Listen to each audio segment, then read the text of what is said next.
Fala galera, sejam todos bem-vindos ao meu canal novamente. Muito obrigado pela sua presença. Aqui é um canal onde nós vamos trazer um pouco sobre educação física, sobre os trabalhos. Vamos abordar temas como treinamento para os idosos, para mulheres, para gestantes. Vamos trazer também sobre treinamento de força. E hoje eu quero compartilhar aqui com você sobre o tema treinamento para os idosos. É isso mesmo, galera. E se eu falar para você que se nós pegarmos os idosos e colocarmos eles para treinarem da mesma maneira que um jovem treina, ele consegue obter força, massa muscular e potência em relação ao jovem? Você acredita? Vou trazer esse tema um pouquinho mais para frente.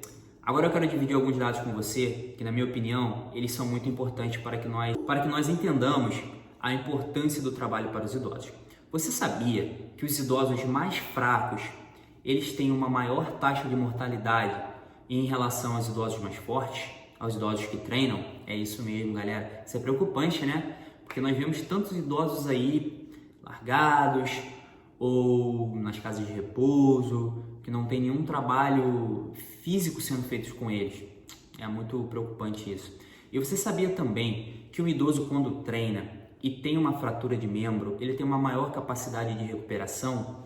E uma coisa que é alarmante é que esses idosos, quando eles sofrem uma fratura de membro e não treinam, a taxa de mortalidade deles aumentam consideravelmente. E um estudo muito interessante que eu venho trazer para vocês agora é um estudo de 88, que quando eles pegaram um grupo de idosos que tinham dificuldade de locomoção, então para eles saírem do ponto A ao ponto B, eles demoravam um tempo muito grande.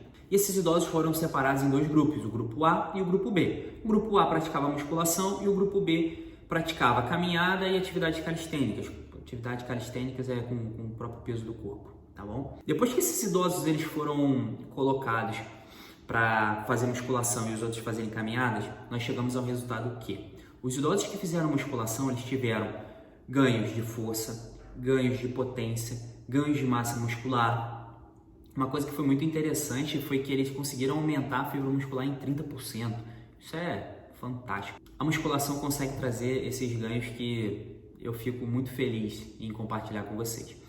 Já o grupo que praticava a calistenia e a caminhada, eles não obtiveram melhora. Para praticar a caminhada, os idosos eles quase não utilizam a sua capacidade aeróbica. O que dificulta essa locomoção do ponto A para o ponto B é a falta da força. A literatura nos traz que com o envelhecer, o idoso ele começa a deixar de praticar algumas funcionalidades, como potência, força, agilidade.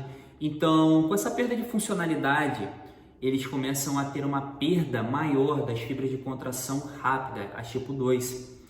E essas fibras são responsáveis por ajudar, às vezes, um idoso no equilíbrio, para ajudar, às vezes, o idoso a agachar de maneira mais adequada.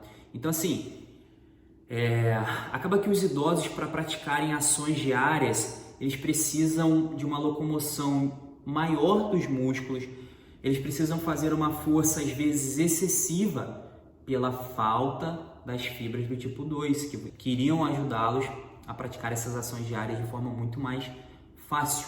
E essa perda de funcionalidade é devido ao desuso. Então a síntese proteica desse idoso ela vai sendo diminuída, pois ele não utiliza mais para atividades como agilidade, como força, como potência. Então isso vai acabando agravando a situação dele, né?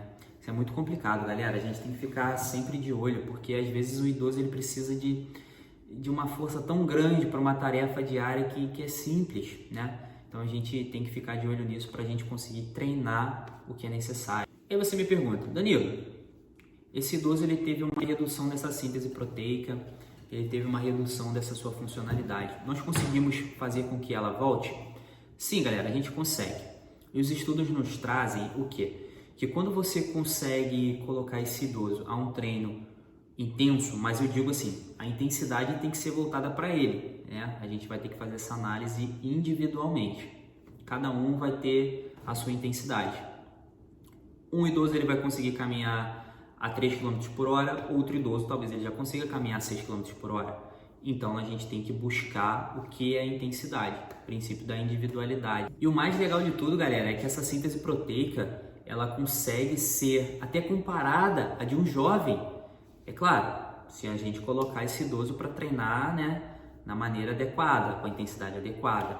Claro que a gente tem que sempre ficar de olho nas limitações desses idosos, né?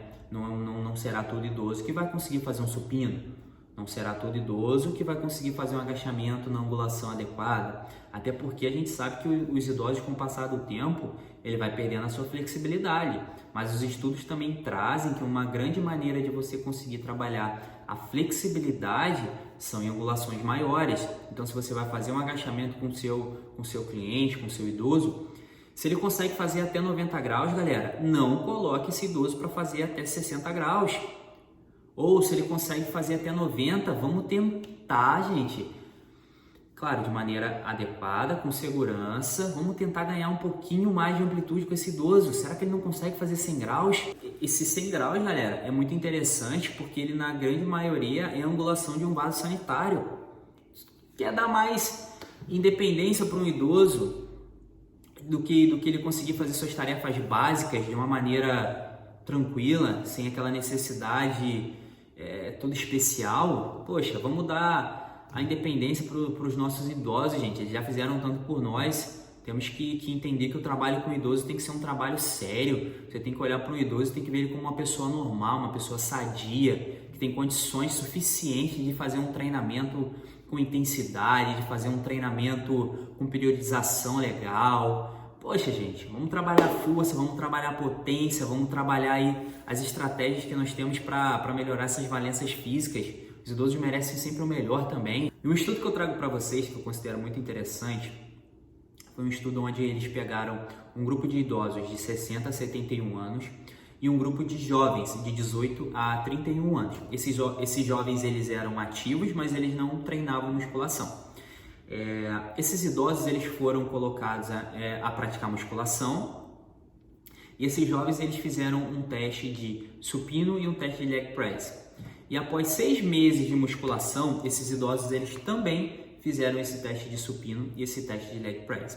O que foi muito interessante foi que o resultado que esse estudo traz é que após 6 meses, esses idosos, eles conseguiram, de forma similar, aumentar a sua força e a sua massa muscular a desses jovens que eram ativos, mas não praticavam musculação. Tudo bem, mas eles conseguiram igualar, gente. Vocês têm noção do que é musculação adequada, balanceada, trabalhada com a intensidade, com angulações certas. Pode trazer na saúde, na independência, no ganho de funcionalidade desses idosos. Mas aí você vai me perguntar, Danilo, mas esses idosos, com o passar do tempo, eles não perdem as fibras do tipo 2, de contração rápida, que geram potência, que geram velocidade, agilidade? Sim, eles perdem. E um trabalho muito interessante de 2009 do Nogueira, ele traz 2 formas de trabalho para que nós consigamos ativar essas fibras do tipo 2, aumentar essa síntese proteica. Um é com a alta intensidade e o outro é com a velocidade. Danilo, eu não consigo aumentar essa intensidade com as cargas para o meu idoso. Devido à mobilidade, devido à questão de estresse nas articulações, não tem problema. Uma outra forma que a gente vai conseguir trabalhar é através da velocidade. Então você vai colocar talvez uma carga menor, mas vai aumentar a velocidade de execução desse movimento. Isso também é uma forma muito legal de você ter essa ativação das fibras do tipo 2. Galera, para a gente fechar esse tema aqui, eu quero trazer um dado muito importante para você. O idoso, ao iniciar a musculação, ele tem a sua classificação de força como X. Após algum tempo de treinamento, ele obtém a sua classificação Y de força. Só que por algum motivo, esse treinamento ele teve que ser interrompido. E a literatura nos traz que quando você interrompe um treinamento de um idoso, ele não só decresce a sua força de Y para X, mas como na maioria dos casos ele consegue ainda perder mais força do que quando ele iniciou esse treinamento. Isso aí, galera, é muito importante. Nós temos que ficar de olho na continuidade do treinamento. Vamos elaborar aí sempre treinamentos para motivar o nosso idoso, para trazer a funcionalidade dele de volta, para dar independência. Nós temos que entender que o treinamento com o idoso não é um treinamento onde você vai colocá-lo sempre nos exercícios mais fáceis, nos exercícios que não demanda muito da capacidade neural. Então assim, a gente tem que trabalhar com o idoso para dar o que ele precisa. Vamos trabalhar com intensidade, vamos trabalhar com garra, vamos fazer com que esse idoso volte a ter aquela vida produtiva. Isso tudo com treinamento de alta intensidade a gente consegue entregar. É isso, galera. Muito obrigado por vocês terem chegado até aqui. Peço que vocês se inscrevam no meu canal, acione o sininho aí, compartilhe para a galera e um beijo!